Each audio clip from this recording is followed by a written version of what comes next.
It was supposed to be a beautiful morning in Atlanta, Georgia, the kind that brings hope and warmth to the heart of the city. The sun shone bright, the streets were alive with laughter, and a large community event was underway, a charity gathering meant to bridge the gap between law enforcement and the public. Local officials, police officers, and community leaders had all gathered to promote unity, trust, and respect. Among them stood one of the city's most respected figures, Judge Camille Harris, a woman whose name carried weight, grace, and the power of justice. Judge Harris had spent her entire life fighting for fairness. She had come from humble beginnings, raised by a single mother who taught her that dignity was something no one could take away. Through hard work and perseverance, Camille had climbed from poverty to become one of the youngest and most admired judges in the state. She was loved by the people and respected by her peers. But that day, during what should have been a peaceful event, everything changed, and her calm strength would end up shaking the entire system. As she stood before a group of young teens, Judge Harris spoke passionately about knowing their rights and standing tall in the face of injustice. Her words carried the kind of wisdom that could change lives. The cameras from local news channels focused on her as she encouraged the youth to see law enforcement not as enemies, but as partners, while also reminding them of the importance of self-respect and awareness. But among the crowd, one man didn't like what he was hearing. Officer Rick Dalton, a tall, broad-shouldered cop with a reputation for arrogance and a short fuse, watched her with an expression that said more than words ever could. He didn't like her tone. He didn't like that the crowd was hanging on her every word. And most of all, he didn't like that a black woman, a judge, was commanding so much respect. As Judge Harris finished speaking, Officer Dalton approached her with a fake smile. The cameras turned toward them, assuming he was going to thank her. Instead, he leaned in with a smirk and said loudly enough for the microphones to pick up, "Maybe you should let us handle the law enforcement lessons, Judge. Wouldn't want anyone getting the wrong idea." The crowd went quiet. Judge Harris, always composed, smiled politely and replied, "Officer, there's no wrong idea in teaching young people about their rights. Knowing the law doesn't make you dangerous.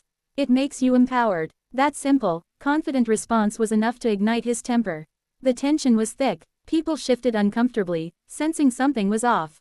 Then, in a move that would stun the world, Officer Dalton reached out and yanked Judge Harris by her hair, hard, right there on live television.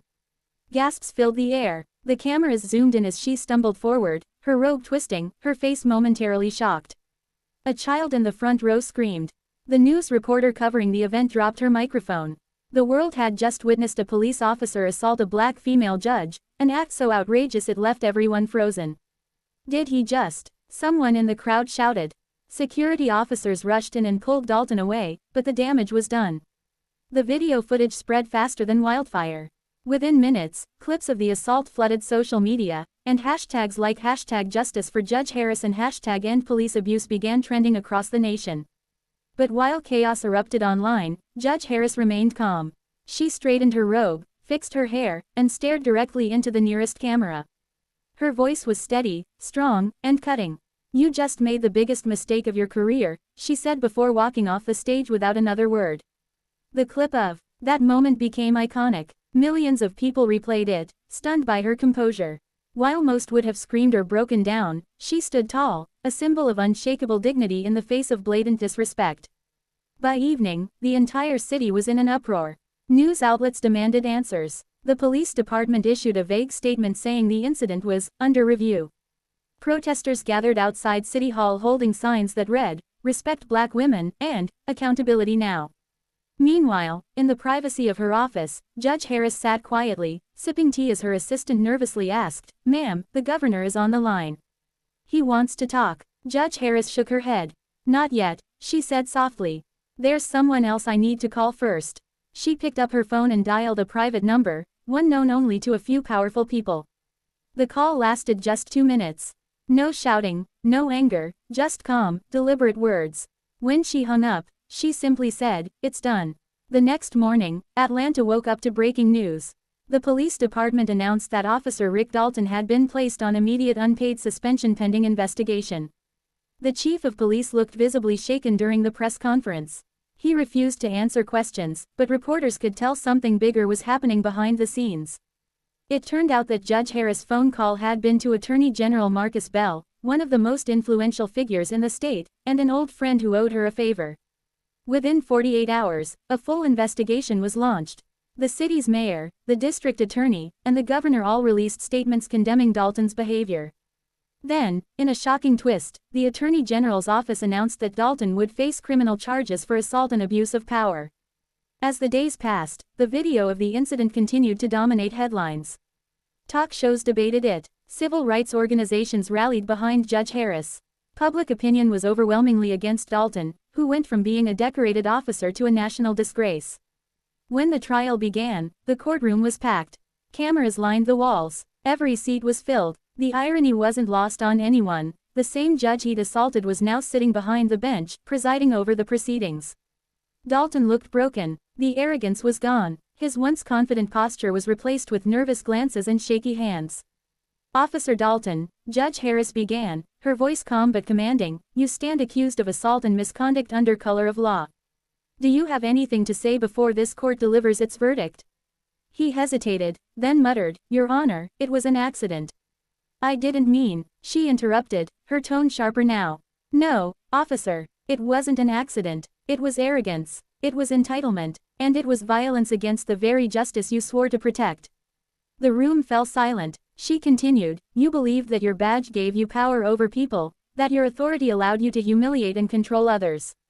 But true power comes from restraint, respect, and responsibility. And you have failed in all three." Dalton looked down, defeated. Judge Harris' ruling was swift and decisive. "You are hereby sentenced to 18 months in county jail. Furthermore, you are permanently banned from serving in any law enforcement capacity in this state or any other. This court finds you guilty." The gavel struck. The sound echoed like thunder. Dalton's head dropped as he was led away in handcuffs. Cameras flashed. Outside the courthouse, the crowd erupted in cheers. People wept with relief. Signs reading, "Justice for Harris," filled the air. But even in victory, Judge Harris remained humble. When reporters asked how she felt about the outcome, she simply said, "Justice isn't about revenge. It's about accountability. Today was not my victory. It was a victory for every person who has ever been disrespected, silenced, or mistreated by those in power." Her words struck a chord across the country. Talk shows praised her grace. Universities invited her to speak about leadership, dignity, and equality. Young girls began calling her their hero. Social media flooded with clips of her powerful speeches. Months later, at another community event, this time even larger than before, Judge Harris stood on the same stage where she had been assaulted. But now, the atmosphere was different. The crowd was filled with smiles, applause, and admiration. She took the microphone and said, "That day, I learned something important. Strength isn't about how loud you can shout. It's about how calm you can stay when the world tries to shake you. Power isn't in intimidation, it's in integrity." The audience rose to their feet. Many were in tears. Cameras captured the moment, a full-circle victory for a woman who refused to be broken. In the months that followed, Judge Harris was nominated to serve on the state's Supreme Court. Her confirmation was unanimous. Even her critics admitted that she had become a symbol of justice, grace, and courage. During her swearing-in ceremony, she quoted Maya Angelou, her favorite poet, "I come as one, but I stand as 10,000. The crowd erupted in applause once again. And somewhere far away, in quiet obscurity, Rick Dalton watched the ceremony on television, a man whose arrogance had destroyed his own career. The image of the woman he had once tried to humiliate now stood taller than ever. Judge Harris' story became a timeless lesson for the nation, a reminder that true justice doesn't always roar. Sometimes, it stands quietly, unshaken, and lets the world witness its strength. Because when that cop yanked her hair on live TV, he didn't just pull a woman down. He pulled on the thread of his own downfall, and in doing so, lifted her higher than he could ever imagine. That day, the whole world learned one unforgettable truth: you can't break a woman who knows her worth, and you can't silence justice once it finds its voice.